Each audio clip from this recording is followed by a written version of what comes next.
Hi, it's HardReset, and today I'll show you how to fix phone heating while charging on your Samsung Galaxy Z Fold 7.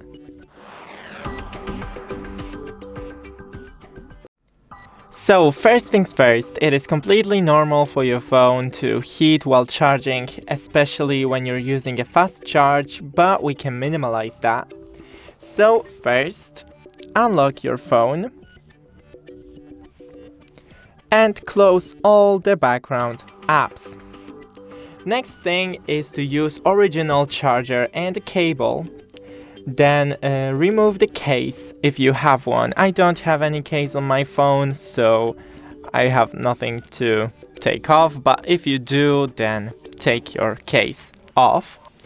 Charge in a cool and ventilated area and avoid using your phone while charging. Just leave it on the nightstand and let it charge properly. Thanks for watching, don't forget to leave a like and see you in the next one.